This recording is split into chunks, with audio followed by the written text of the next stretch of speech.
Hello friends, welcome to the channel. आज हम करेंगे part 12 of history of language, origins of the English language written by Joseph M Williams. I know आप सभी इन playlists को जानते हैं और इसके थ्रू अपनी प्रिपरेशन भी करें। प्लीज़ अपनी प्रिपरेशन को इंटैक्ट रखिए, सभी टॉपिक्स को बार बार समझिए, बार बार वीडियोस को देखिए, इंपॉर्टेंट फैक्ट्स को नोट करिए। एमसीक्यूज़ के लिए मैंने आपको एक टेलीग्राम चैनल दिया है, उस पर आप अगर ज्वाइन नहीं किया है तो ज्वाइन करिए, और ज्वाइन ऑलरेडी कर चुके हैं तो keep looking at the questions regularly. उन्हीं क्वेश्चंस को बार बार देखिए और अपने आप को एनालाइज करिए कितना आपको रिकॉल होता है आपने जो कुछ भी पढ़ा है उस सब में से। चैप्टर 12 हम लोग ऑलरेडी कवर कर चुके हैं। आज करेंगे chapter 15, that is phonological change. एक वर्ड समझेंगे, fit.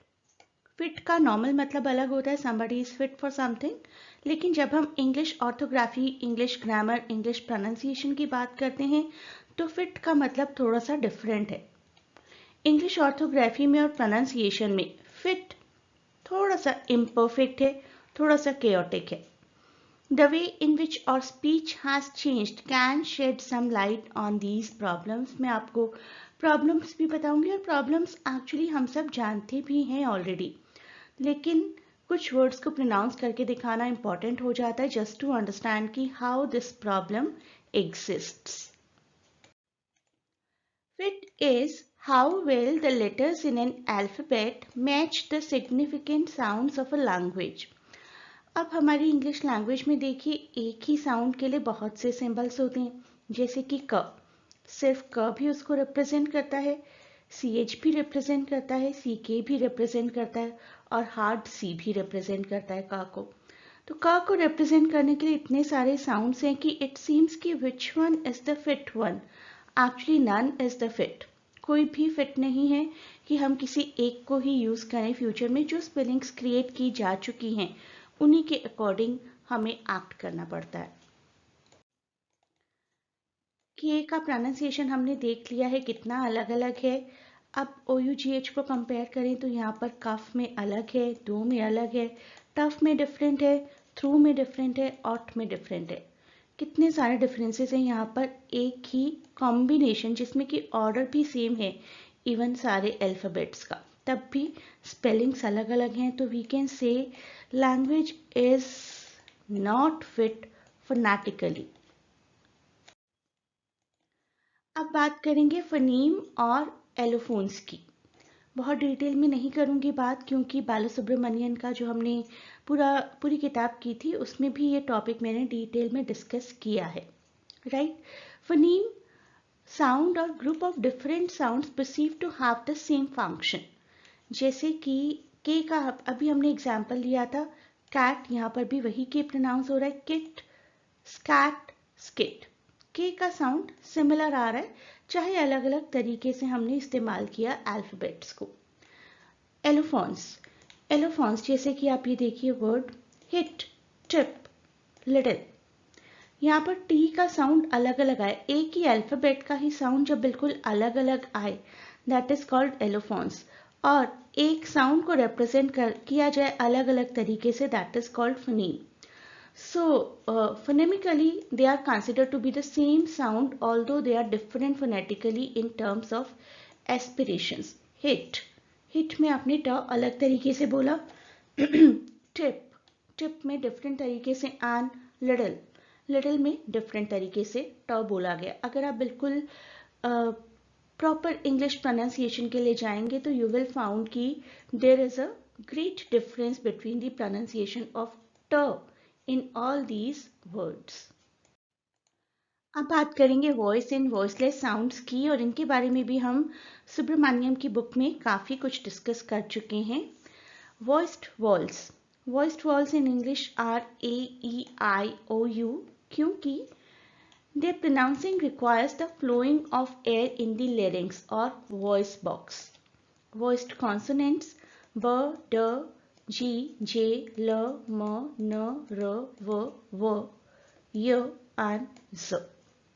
Because pronouncing of all these consonants requires flowing air. Again, voiceless, These consonants produced voiceless sounds p, t, k, ch and f.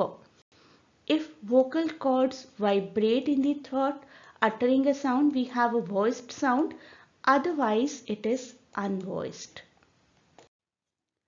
अब आप कुछ फोनोलॉजिकल चेंजेस को देखिए। ये सब कुछ भी हम लोग कवर कर चुके हैं ऑलरेडी प्रीवियस वीडियोस में बालासुब्रमण्यन की बुक में, लेकिन थोड़ा सा देख लेते हैं हम यहाँ पर कुछ पॉइंट्स जो कि आपको रिवाइज हो जाएंगे। बाइलिबियल प, ब, व, म, जिनमें कि लिप्स का यूज होता है। Construction of the lips bilabial, construction between upper teeth and lower lip labiodental, फ, व, राइट, आपको आइडेंटिफाई करने के लिए आ सकते हैं एग्जाम में। Construction with the tip of the tongue between और अगेंस्ट द टीथ, जैसे कि थ का साउंड, थ as in thick and the as in this. Construction with the tongue on the alveolar ridge। Monophthongs और डिफ्थॉन्ग्स मैंने आपको सेपरेटली बालासुब्रमण्यन जी की बुक से करवाए थे, हम बहुत डिटेल में नहीं जाएंगे उनके लिए आप लोग वीडियो रेफर कर सकते हैं फिर से, वही मेरा प्रीवियस वीडियो बालासुब्रमण्यन जी का ही एक बार शॉर्ट में देख लेते हैं। जैसे कि पीआईटी में एक सिंगल वॉल साउंड है, just E. Pet just a sound. उसी तरीके से यहाँ पर ग्लाइडिंग हो रही है तो हम डिफ्थॉन्ग बोलेंगे बॉय, ओ से ए साउंड की तरफ हम मूव करते हैं। इसको बहुत ही डिटेल में मैंने एक सेपरेट वीडियो में बताया है। दिस इज द वीडियो जहां से आपको वॉल्स और डिफ्थॉन्ग की प्रैक्टिस मिल जाएगी along with all the detailed examples. जितने भी रूल्स हैं वॉल्स और डिफ्थॉन्ग्स के, उन सभी के आपको प्रॉपर डिटेल्ड एग्जाम्पल्स मिलेंगे। तो इस वीडियो को अगर आप लोग ऑलरेडी कवर भी कर चुके हैं तब भी एक बार फिर से कवर कर लीजिए। And now, as usual, some questions for you. Question number 1. The number of monophthongs in English sound is 8, 24, 12 or 46. Do write answer number 1 in comment. Next question is about diphthong. Is it a pure vowel sound, pure consonant sound, vowel glides or mixed vowel sound or none of the above? Next question. यहाँ पर मैंने underline किया है bat में ए sound, which is the correct symbol for the underlined letter. We will talk about the sound here. जब हम ए sound pronounce करते हैं तो इनमें से कौन सा सिंबल यूज करते हैं? 1, 2, 3 और उसके साथ ABC, what ever your answer is, इस फॉर्मेट में आप मुझे आंसर कर सकते हैं। पूरे ऑप्शन को टाइप करने की ज़रूरत नहीं है। तो मुझे आंसर्स करिए कमेंट्स में and keep watching my channel. Chapter 13 काफ़ी बड़ा है, एक पार्ट में कवर नहीं हो पाए, अंदर ही सब टॉपिक्स हैं इसी चैप्टर में। फोनोलॉजिकल चेंज की जब हम बात करते हैं तो we will talk about even the development of writing, that will be the next topic.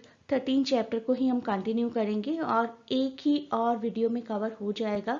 बहुत लॉन्ग प्रिपरेशन में आपको इसकी नहीं करवा रही हूँ, मेजर पॉइंट्स की करवा रही हूँ, क्योंकि बहुत सारे टॉपिक्स ऑलरेडी हमारे हिस्ट्री कवर करते हुए और बालासुब्रमण्यन जी की बुक कवर करते हुए ऑलरेडी हो चुके हैं।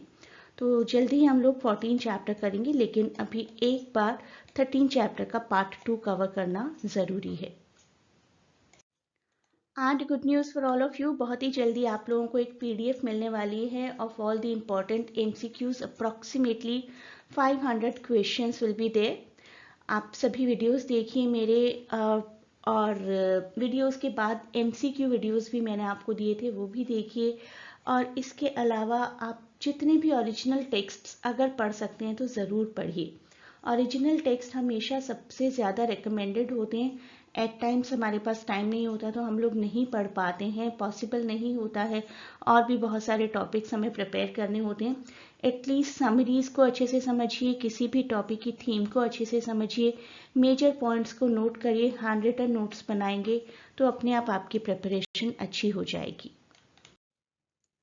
आई always ask you to do note making, और नोट मेकिंग बहुत इफेक्टिव भी हो रही है। बहुत से स्टूडेंट्स के मैसेजेस आ रहे हैं मेरे पास कंटिन्यूसली कि नोट मेकिंग करने से उनको बहुत बेनिफिट हुआ है। Earlier they were trying to pile up the PDFs, लेकिन PDF पाइल अप तो कर ली, कभी पढ़ाई नहीं की उनसे। अपने हाथ से जब से नोट्स बनाने शुरू किए हैं तब से उनको बेनिफिट हो रहा है और सभी फैक्ट्स, सभी इंफॉर्मेशन, सभी नोट्स जो हैं वो अपने रिटेन कर पा रहे हैं और रिकॉल कर पा रहे हैं बाद में, जब भी मैं किसी भी तरीके का कोई क्विज कंडक्ट करती हूँ या कोई भी क्वेश्चन पूछती हूँ।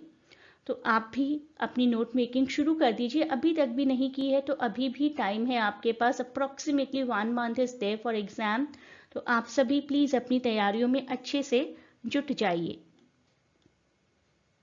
This is the channel. You can see more than 300 questions are there which you can appear and make your preparation concrete. इस वीडियो के डिस्क्रिप्शन में आपको poetry, short story, play, novel, ऐसे, हिस्ट्री, इसके साथ साथ एमसीक्यू की भी एक प्लेलिस्ट मिलेगी अब, और फोनेटिक्स की भी।